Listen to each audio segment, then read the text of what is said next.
कहानी जब ठगे गए गणेश जी। गणेश जी विघ्न विनाशक व शीघ्र प्रसन्न होने वाले देवता हैं। अगर कोई सच्चे मन से गणेश जी की वंदना करता है तो गौरी नंदन तुरंत प्रसन्न होकर उसे आशीर्वाद प्रदान करते हैं। वैसे भी गणेश जी जिस स्थान पर निवास करते हैं उनकी दोनों पत्नियां रिद्धि तथा सिद्धि भी उनके साथ रहती हैं। उनके दोनों पुत्र शुभ व लाभ का आगमन भी गणेश जी के साथ ही होता है। कभी कभी तो भक्त भगवान को असमंजस में डाल देते हैं। पूजा पाठ व भक्ति का जो वरदान मांगते हैं वह निराला होता है। काफी समय पहले की बात है, एक गांव में एक बुढ़िया रहती थी। वह गणेश जी की परम भक्त थी।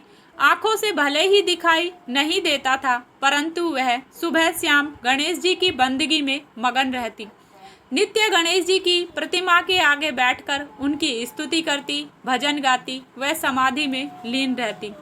गणेश जी बुढ़िया की भक्ति से बड़े प्रसन्न हुए। उन्होंने सोचा, यह बुढ़िया नित्य हमारा स्मरण करती है, परंतु बदले में कभी कुछ नहीं मांगती। भक्ति का फल तो उसे मिलना ही चाहिए। ऐसा सोचकर गणेश जी एक दिन बुढ़िया के सम्मुख प्रकट हुए तथा बोले, माई, तुम हमारी सच्ची भक्त हो।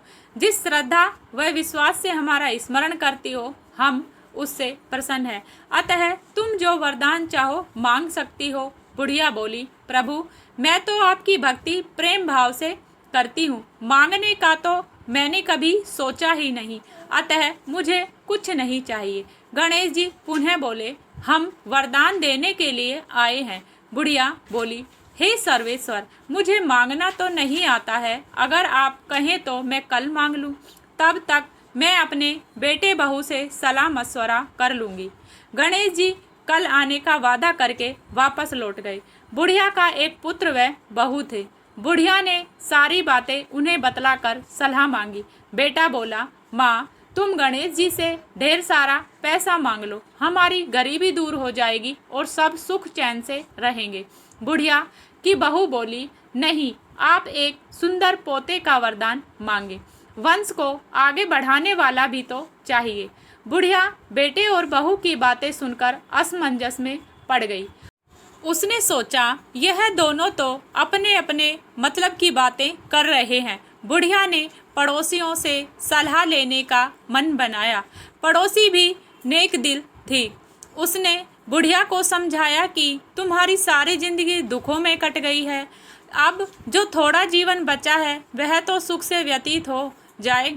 धन अथवा पोते का तुम क्या करोगी? अगर तुम्हारी आंखें ही नहीं हैं तो यह सांसारिक वस्तुएं तुम्हारे लिए व्यर्थ हैं। अतः तुम अपने लिए दोनों आंखें मांग लो। बुढ़िया घर लौट आई। बुढ़िया और भी सोच में पड़ गई। उसने सोचा, कुछ ऐसा मांग लूं जिससे मेरा बहू व बेटे का सबका भला हो। लेकिन ऐसा क्या हो सकता है? उसी उधेड़ बुन में सारा दिन व्यतीत हो गया। बुढ़िया कभी कुछ मांगने का मन बनाती तो कभी कुछ, परंतु सह कुछ भी निर्धारित न कर सकी। दूसरे दिन गणेश जी पुनः प्रकट हुए और बोले, आप जो भी मांगे वह हमारी कृपा से हो जाएगा। यह हमारा वचन है। गणेश जी के पावन वचन सुनकर बुढ़िया बोली, हे गणराज, यदि आप मुझसे प्रसन्न हैं तो कृपया मुझे मन इच्छित वरदान दीजिए। मैं अपने पोते को सोने के गिलास में दूध पीते देखना चाहती हूँ। बुढ़िया की बातें सुनकर गणेश जी उसकी सादगी व सरलता पर मुस्कुरा दिए। बोले, तुमने तो मुझे ठग ही लिया है। मैंने तो तुम्हें एक वरदान मांगने के लिए बोला था, परंतु तुमने तो एक वरदान में ही सब कुछ मांग लिया। तुमने अपने लिए लंबी उम्र तथा दोनों आंखें मांग ली। बेटे के लिए धन व बहू के लिए पोता भी मांग लिया। पोता होगा, ढेर सारा पैसा होगा, तभी तो वह सोने के गिलास में दूध पिएगा। पीते देखने के लिए तुम जिंदा रहोगी, तभी तो देख पाओगी। अब देखने के लिए दो आंखें भी देनी ही पड़ेंगी। फिर भी वह बोले, जो तुमने मांगा वे सब सत्य होगा। यूं कहकर गणेश जी अंतर ध्यान हो गए।